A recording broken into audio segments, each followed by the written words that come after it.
আলাইকুম। আমি আজকে দুপুরে লাঞ্চের আয়োজন করতেছি। আদা আর পেঁয়াজটা তাহলে ভেজে তারপর আদা রসুন দিয়ে দিছি।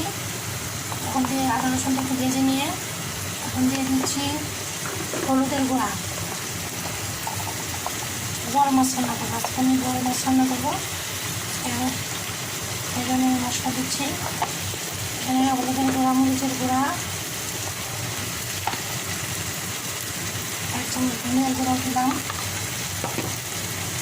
তারপরে একটু ম্যাগি মশলা ইউজ করলাম, কারণ বড় মাছ মানে ম্যাগি মশলা ইউজ করলে খুব ভালো লাগে। বুঝতে পারছি আমি মশলাটা কষিয়ে দিচ্ছি, খুব ভালো করে মশলাটা কষিয়ে দিচ্ছি। সময় নিয়ে মশলা কষাতে হবে, অনেক সময় নিয়ে মশলাটা কষাতে হবে।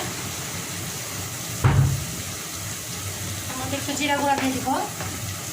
জিরা গুঁড়াটা দেওয়া হয় নাই, একটু জিরা গুঁড়া দিয়ে দেবো। পরে আর একটু দিব, কিন্তু কষানোর সময় একটু জিরা গুঁড়া দিলে তরকারিটা অনেক মজা হয়। এখন একটু পানি দিয়ে দিলাম, পানি দিয়ে মশলাটা খুব ভালো করে কষিয়ে দিই। অনেক ভালো করে কষাবো, কারণ ভালো করে না কষালে না এটা খেতে স্বাদ লাগে না। আর বড় মাছটা তো একটু ভুনা ভুনা করলে জিনিসটা খেতে ভালো লাগে। এই কীভাবে রান্না করেন জানি না। আমি আজকে বড় মাছটা পেঁয়াজ দিয়ে মরিচ দিয়ে ভুনা ভুনা করছি। তেল মনে হলো কম কম লাগতেছে, তাই একটু তেলও দিয়ে দিলাম।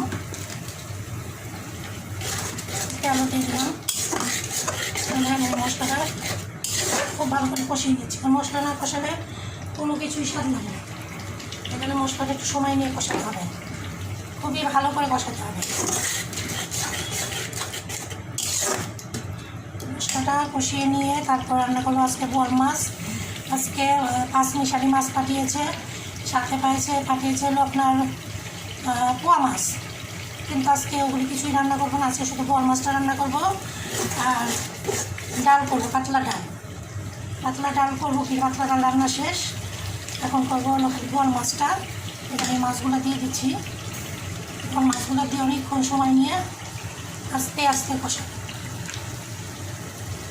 বড় মাছটা ভুনা খাইতে ভালো লাগে, সবজি টবজি ভালো লাগে, লাউ দা রান্না করলে ভালো লাগে। তবে সেটা যদি মাথা টাথা থাকে তাহলে, কিন্তু মাথা টাথা না থাকলে লাউ দা বসাতে ভালো লাগে না। সরেট মাছটা ভুনাটাই ভালো লাগে, এই জন্য আমি একটু ভুনা করতেছি। আপনারা কীভাবে রান্না করেন আমি জানি না। আমার মনে হয় সবাই বড় মাছটা একটু ভুনাই রান্না করে। ঠিক করলাম তো?